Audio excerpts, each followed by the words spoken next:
Okay, so follow me down here. My favorite album from the weekend, it's not an album, not an EP either. It's a second mixtape, Thursday, released in August 2011, where in comparison with the haunted, semi-gothic, yet frustratingly ramshackle House of Balloons, which I've just never liked as much because you can tell he was still figuring out the alchemy, Thursday added some teeth to the debauchery. Maybe it was the heavier presence of the smoked out, abrasive guitars, or the incredible sense of texture around the percussion that helped the atmosphere feel so immense and smothering, or how the weekend's self-destructive hedonism walked that dangerous line of shameless revelry and then teetering on the edge of the abyss, while also feeling like it should soundtrack simultaneously the coolest and nastiest party you have ever attended. It also embodied a certain adage I have with a lot of nihilistic leaning art and music, where the downward spiral, it's built into that long fall from heaven.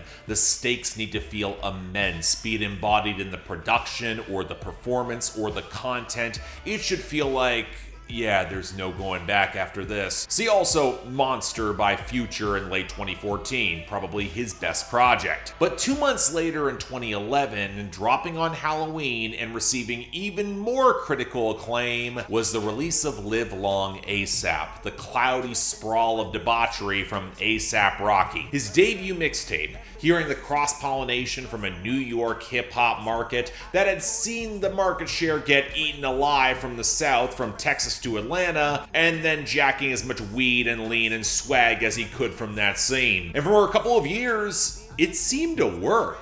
The tape, despite its wild inconsistencies and impressive lack of depth, it is critically adored to this day. And on the most superficial level, probably the best way to talk about A$AP Rocky, that completely makes sense. In my last video, I talked a lot around coolness, disaffection, extrapolating a lot from my old Justin Timberlake video essay on the subject in 2023. And Rocky embodies a certain handsome, swaggering posture where if he was hosting that party, he'd be the best looking guy there and every vice would be available. With his stacked features list and expensive sounding production, he proved he could be an easy and charming friend and host, where despite his limitations as a rapper, he was game to let better MCs show off on the mic, cause they'd still be in his house, on his project. That would make him sound better just by proximity, and that can be enough to set up a pretty impressive vibe. Hell, DJ Khaled would follow much of the same formula. And look, okay, I love Thursday, but the vast majority of people are not like me. They're not looking to experience a nightmarish existential spiral where you might leave all good taste, morals, and personal safety and dignity at the door when they get fucked up midweek. A$AP Rocky offered a lot of the same bacchanal, but there was never the same sense of risk to his music. Certainly not towards him as that dominant, flamboyant figure. And that was kind of an incongruity that never fully clicked for me. So much of the same atmosphere, so much of the same vices. But Rocky's music was, for lack of better words, a safer sort of power fantasy. He had the confidence of someone just self-aware enough in order to amplify his strengths and brush aside his limitations, and trying to get greatness via birthright along the way. You know, always strive and prosper. But that was 15 years ago. The last time I talked about A$AP Rocky at length in a review was about 2015, over a decade ago, but this is not a review. So welcome to Spectrum Pulse, where we talk about music, movies, art, and culture, and we talk about Don't Be Dumb, and try to untangle what the hell happened with A$AP Rocky. Gotta do it till you get it right.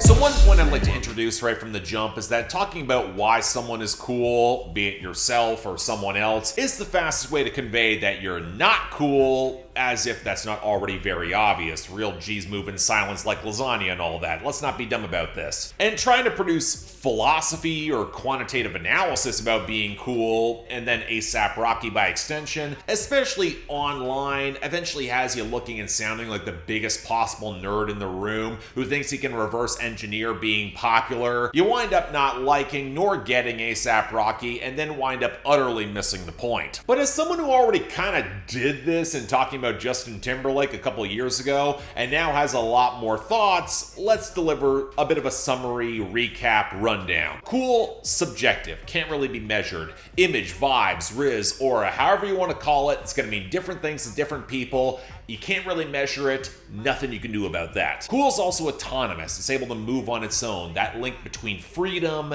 and power. Cool's actually social, it needs the context of others to be existing. You can't just say you're cool, others have to bestow it upon you. And there's always some level of being detached and stoic and accepting that acclamation, because being cool requires a little denial of information for those who demand it. Some mystery, not being part of your system, man, not having to work in your system, maybe a little detached or ironic if you actually do. The words not being said, the notes not being played. But what might be most important is that being cool is transitory. It's always moving. It doesn't stick around, and trying to hold on to it only means it's getting away faster. The more you know about someone being cool, or more likely trying to be cool, the less likely they still are, which is why being online with a deluge of information makes everyone less cool by proxy.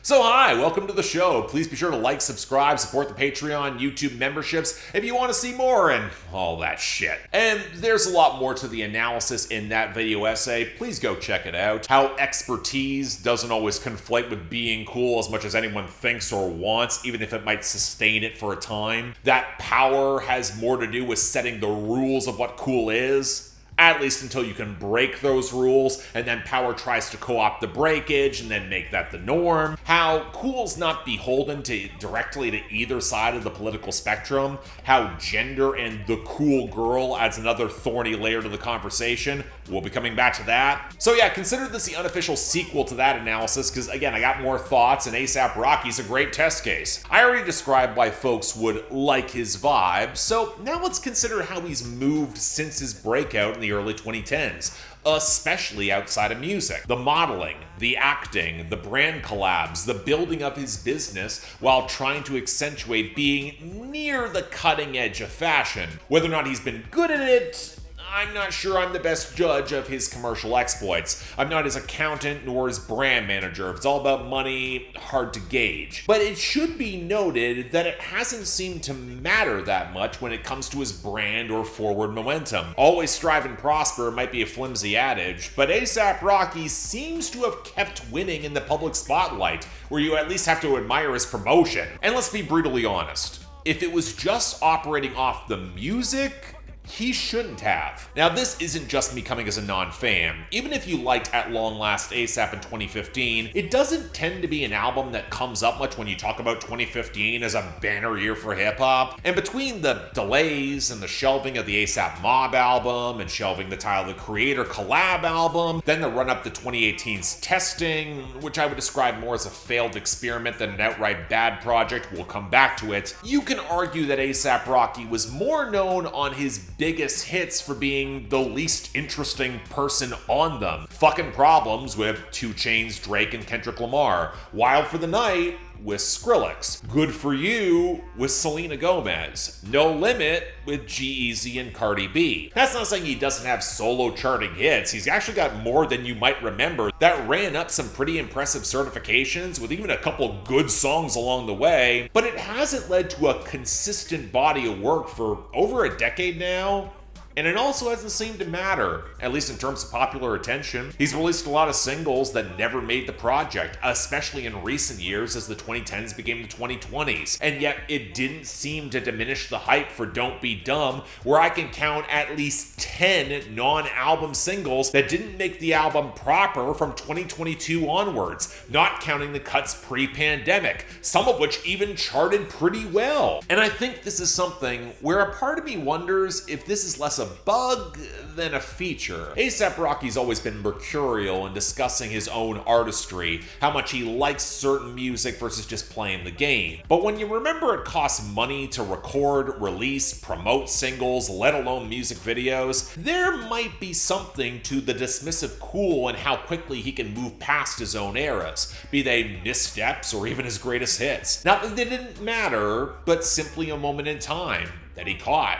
And you had to be there to actually get why it worked. Of course, even if that quick disposability and hopping between trends while maintaining a fundamental core to his sound is kind of integral to A$AP Rocky. We'll come back to that assertion in a little bit. The sporadic releases might actually have more to do with his label. And when I tell you that said label and distributor behind an artist who once captured the zeitgeist is now being stymied after singles to even performing well, are you even surprised to hear it's RCA? For those of you who don't follow my side channel Billboard Breakdown, where for over 10 years I've been exploring the inanities and insanities of how Billboard runs their charts, especially the Hot 100, RCA's come up before, largely around a string of high-profile R&B acts who have been, let's call it, mishandled, especially if you're not an A-lister who's clearly given the biggest priority. Although looking at how they treated SZA, sometimes even the biggest get caught up in this mess. Also, they're currently advertising that D'Angelo is a current artist on their roster, still on the front page of their website. They should really update that. Look, my point is that there aren't many hip-hop acts signed to RCA, almost none exclusively, and it doesn't look like A$AP Rocky's deal's direct either. But as someone who has watched R&B acts on that label see their careers stall out even after successful singles with repeated album delays, it wouldn't be surprising for RCA to be a factor in his career, and that doesn't exactly help one's cool vibe either. If you're stuck playing label games to get an album out where you're dumping in mid-January, they might just be cutting their losses, hoping that it could chart well with no tangible competition. That's revealing. But all this honestly feels like I'm missing the forest for the trees. Let's not be dumb here, because I can highlight points that are probably way more correlated with A$AP Rocky's sense of cool than anything else. And the first, well, New York.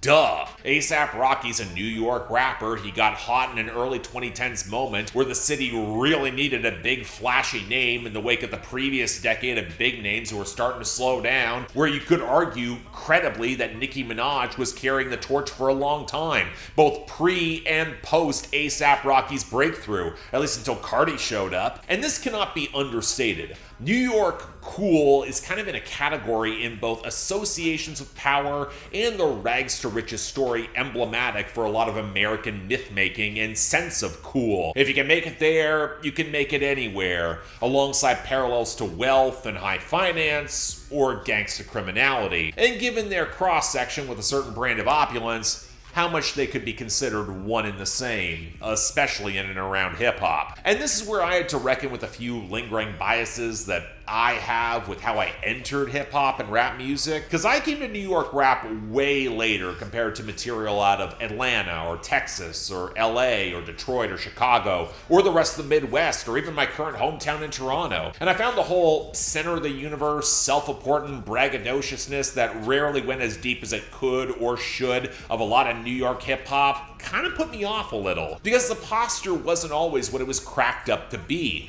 especially with the knowledge that the centralized New York media bubble, it's always going to amplify and prop up their own acts before anyone else while receiving that national spotlight due to that syndication. A built-in advantage that can paper over a lot of shortcomings and quite frankly do a lot of their myth-making for them. If you put A$AP Rocky first in Atlanta, or Houston, or Memphis, let's be honest, does he have the same run of popular success? Does he garner the same popular attention, especially from a set of hip-hop journalists who are working out of Brooklyn who want to pitch crossovers to the predominantly white indie hipster crowd? Gotta do it till you get it right. Yeah, we're gonna go there, because it's a very uncomfortable factor that deserves a single paragraph in this script discussing A$AP Rocky. And it's probably relevant when discussing all hip-hop that broke out in the early 2010s that guys like me probably have not interrogated as thoroughly as we should. The publications that were not exclusive to rap, but writing about rap music, especially those marketed to the hipster demo, were overwhelmingly white dudes. Not exclusively by any means, but when you consider the correlation of once a rapper passes a certain number of fans, they're no longer just making music in community, but for the larger white audience, it becomes a factor in the conversation. So the question then becomes, what did A$AP Rocky represent in his blow-up to a young white audience? Well, far be it from me for speaking for all white people, but if I were to guess, part of it is that A$AP Rocky made a lot of smoked out, not particularly lyrical party music, with hooks and mostly decent flows, alongside a glamour and opulence you didn't get to the same degree from crunk or snap music, but also not with the hard, in-your-face edges you'd hear from like Dipset or G-Unit. So obvious point of entry for women as well, a big component of his audience. And if you were a white guy who wanted to be the trendiest, coolest host of the party and get fucked up along the way, well disconnected from any deeper discourse about the struggle, while voyeuristically LARPing as having some veneer of menace and hedonism linked to the mecca of hip-hop in New York City, you know, what a lot of thrill-seeking white folks would describe as the black experience because they don't know or refuse to learn otherwise, well, you probably had at least LIVE.LOVE.A AP on your party playlist. If only that. Pair that with how A$AP Rocky showed up in a Lana Del Rey music video for National Anthem, cosplaying as John F. Kennedy as she did Marilyn Monroe. Yes, that happened. The Lana Del Rey connection feels a little bit more revealing than it probably is. And then how he purposely sidestepped anything close to black activism in multiple quotes across the 2010s in pursuit of his bag, aware of the systemic factors, because how could he not be, but also not delving deeper beyond the platitudes because that might demand a certain responsibility that could push away the wealthy white audience, which is not remotely surprising if you've heard his music, especially the stuff where he tried to go deeper and did not stick the landing. I mean, I'm not at all surprised he built up a crossover fan base, especially with the white blogosphere critical acclaim that seemed very enamored with every single time a black man performed a shallow, possibly negative or dangerous stereotype that they could admire, where even a trace of the moral panic plays up that sense of disaffected cool. It didn't matter if he was actually dangerous. If it was perceived as forbidden,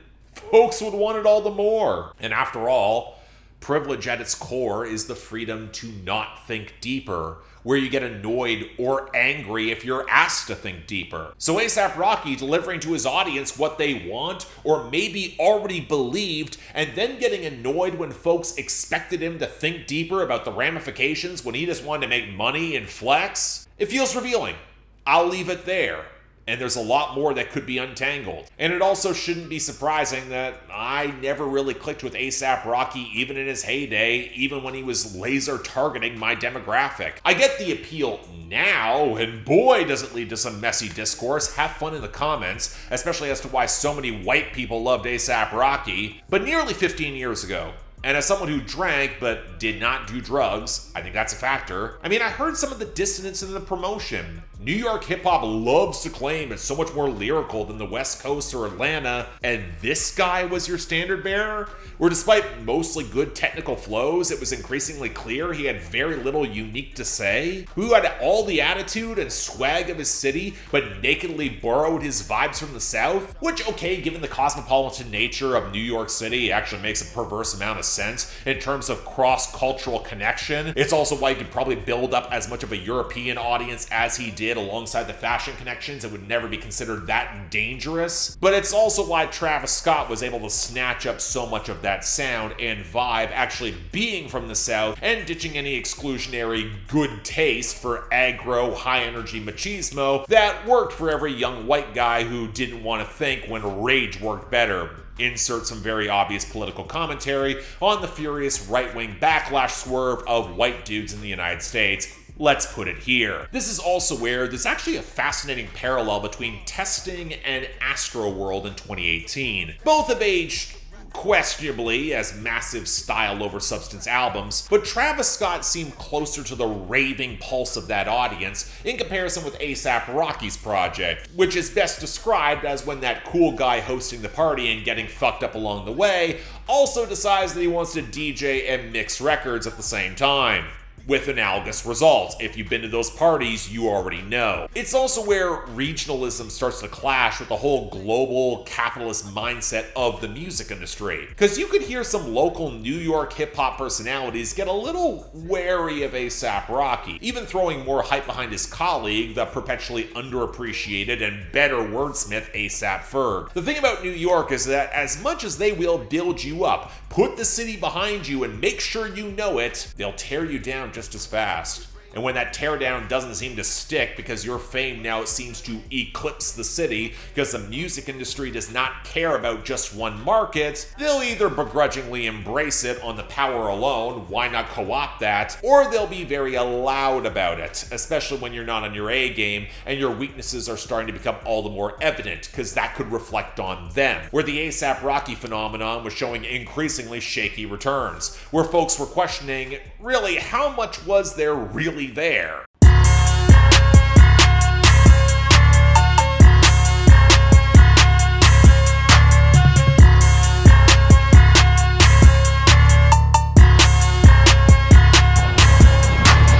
And you know, let's talk about those returns, because y'all have probably noticed by now, if you're still watching, there's been far less talk about the music than the personality of ASAP Rocky. Yeah, that's by design. Don't be dumb here. Because let's be real, ASAP Rocky's music is by far the least interesting part of all this, and we all kind of know that. You can argue where things started going off the rails. All his albums are way too long, but the production inconsistencies were there as soon as 2013, only feeling amplified when Rocky got behind the boards himself. Not always to good results, hence how I described testing. But the cruel irony of testing is how it felt more like the central contradiction of being a forward-thinking tastemaker, running on a lot of cool, charismatic deflection, hitting the reality of actually delivering on that taste. Digging through Rocky's samples, you will hear a breadth of ideas and sounds that were trying to step in interesting directions. His greatest strength as an artist probably comes more as a curator who can bring forth a wealth of ideas, but he's also got none of the discipline to fully develop and think through those ideas beyond clash and dramatic contrast amidst all the vibes. Case in point,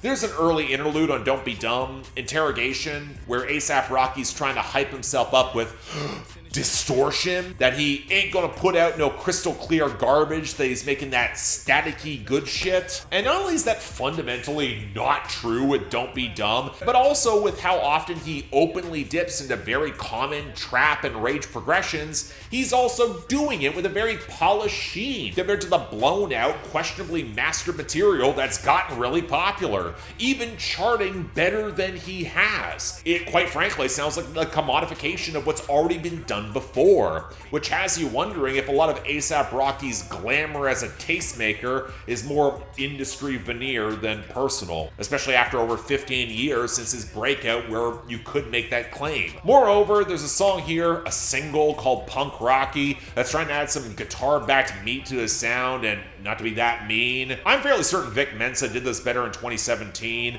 or at the very least Kenny Hoopla in 2021, to say nothing of every other rock-adjacent pivot we've heard around hip-hop in the 2020s. It's got nothing close to the ragged energy or punch that it needs. As much as ASAP Rocky rips on other acts for stealing from him, he's stealing right back. And hypocrisy requires a finer control of the vibe to stay cool than he can probably muster here, not helped by every spoken snippet where he's yelling at his audience for not getting it. And certainly isn't close to the real boundary-pushing experimental hip-hop that's the furthest thing from being cool, with more of a reputation for, let's call it, scaring the hoes. So your long-delayed album, by mainstream hip-hop standards, winds up pretty conventional, even in its experiments, where the wild discrepancy in production quality and sound, it's more likely attributed to the album being assembled over nearly a decade with plenty of other ideas and songs thrown out along the way to see what stuck, to the point where you can recognize chunks of songs from previous leaks repackaged,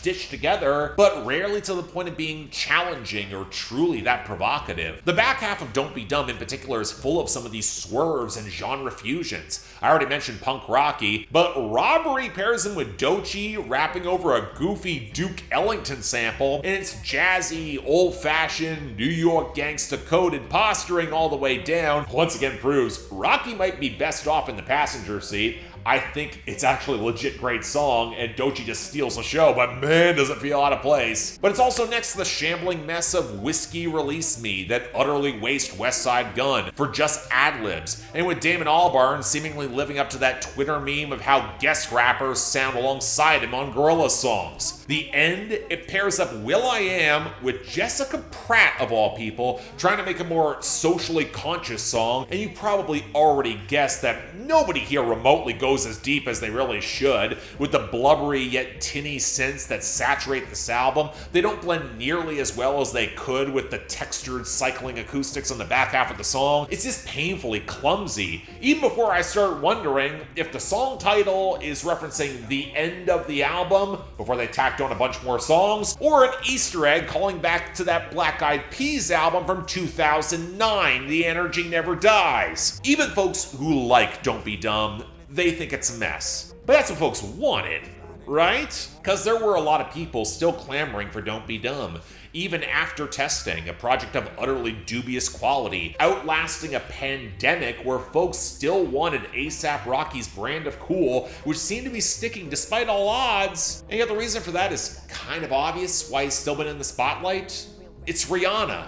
Duh! The cool girl that beat out all other cool girls who's got $1 billion brand, snagged A$AP Rocky along the way as a handsome, modestly talented, fashion-aware guy who might still be able to manifest a tangible edge, and they now got 3 kids together. Incidentally, about him having an edge, it'll be the most I'll mention about the Sweden case, or the LA case, or the time that he spent in jail beforehand, which contributed to some release delays and tour issues. I'm not Trap Lord Ross, it's not my business nor lane. If you're smart, it shouldn't be a lot of people's. Though their lines on Stop Snitching are revealing in what he thinks about the current POS-in-chief down south, how Rocky was seen to not be grateful for their assistance in getting him free from that Swedish jail, whereas attitude is more generally bemused, observing someone with that kind of power who's also blatantly compromised, paying attention to him with all the expected clumsiness of that administration where they may have actually made it worse, rather than showing any deeper introspection on how that power moves and operates, but again, where the absence of thought might actually work to A$AP Rocky's advantage.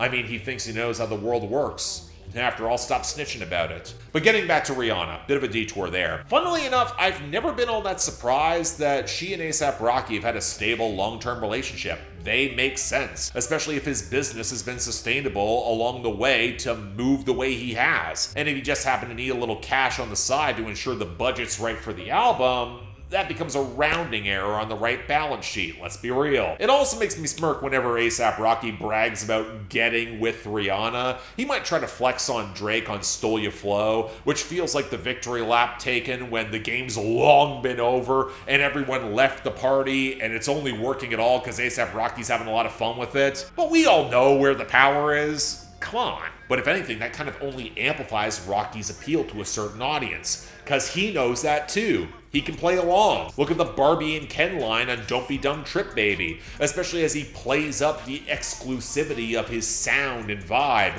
where he doesn't want to be ubiquitous. That's why the album's so delayed. Well, outside of all the songs they put out ahead of time, didn't make the album, or how the deluxe editions repackaging some of those to gas up his streams, play the stream trolling game, not counting how a bunch of his discounted album bundles were tossed out because the DJ Khaled playbook doesn't work the way it used to. But hey, at least he doesn't want to be immediately accessible to everyone. That exclusivity gives him some power.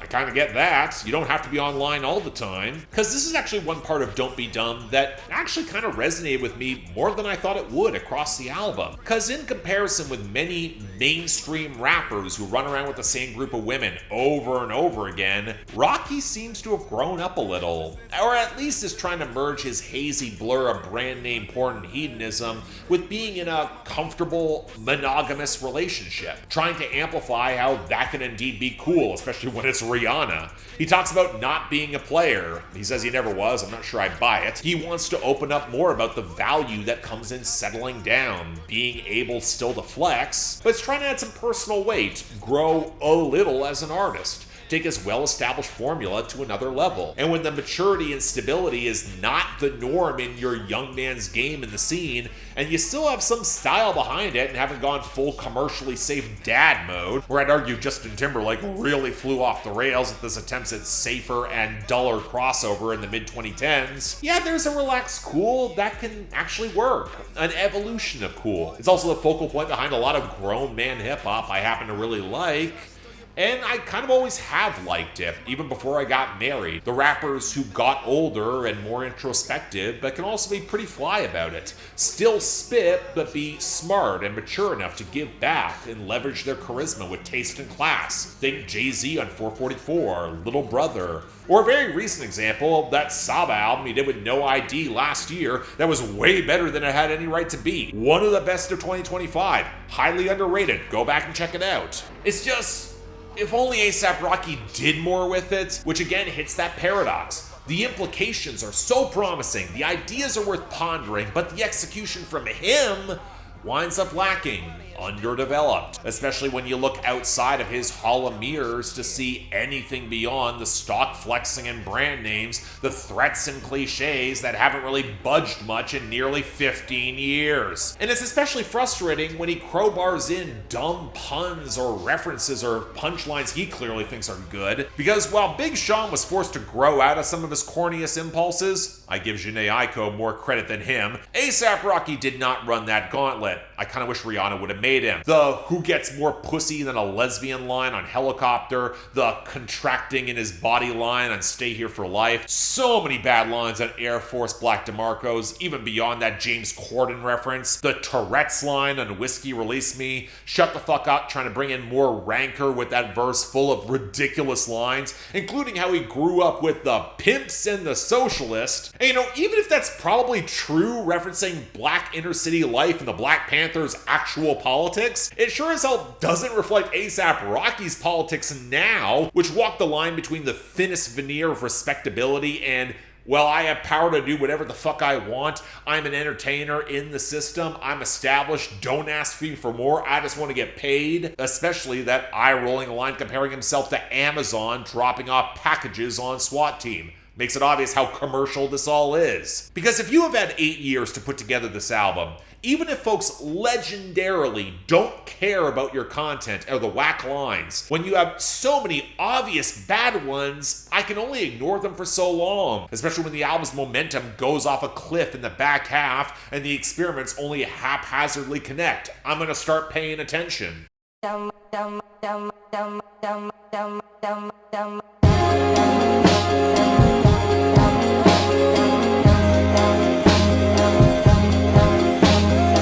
And thinking bigger. I already mentioned Don't Be Dumb Trip Baby. It's another late album cut, probably a highlight for me with the hazy textured groove, where even if I don't think the beat change works that well, the usage of the Claro sample is at least interesting, but it features the definition at the midpoint of dumb. Not as stupid, but as temporarily unable or unwilling to speak. And in older times, that was correlated with lack of intelligence. We do not have time to unpack that can of worms, and sets up the album's title as a double entendre.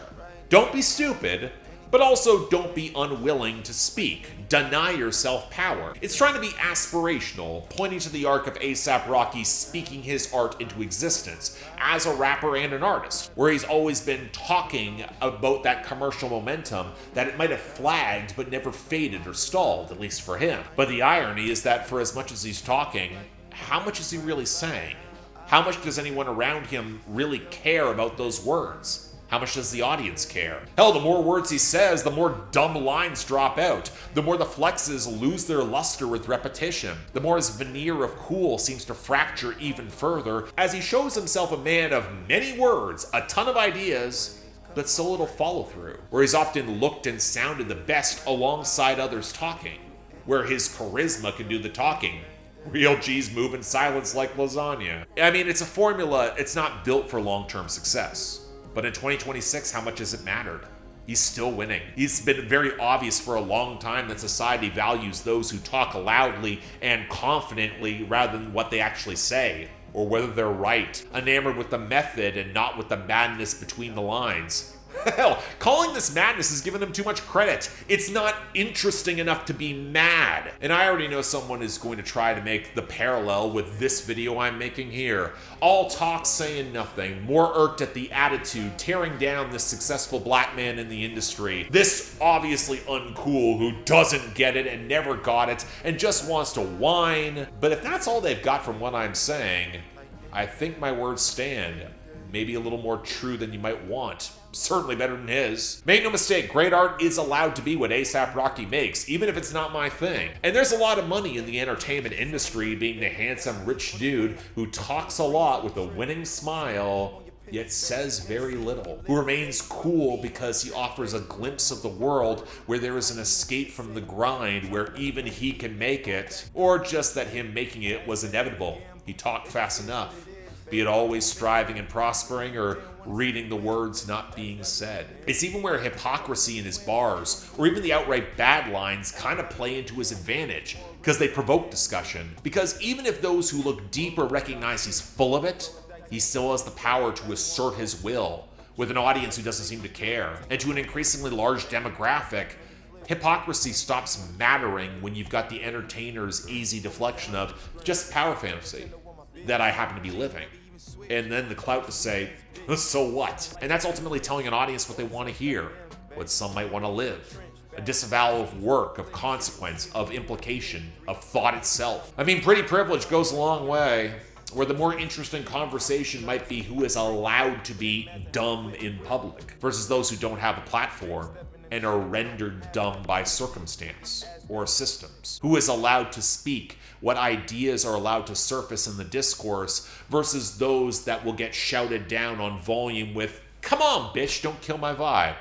Don't let the party die." Don't be dumb is ironically an adage that A$AP Rocky's audience could probably internalize more than the man proclaiming it, because it offers the glimpse behind the curtain, might offer more or less to his art. But for him, well, pardon the triple entendre in an A$AP Rocky video, might be not apropos, but he might want to take a cue from an old collaborator in Schoolboy Q.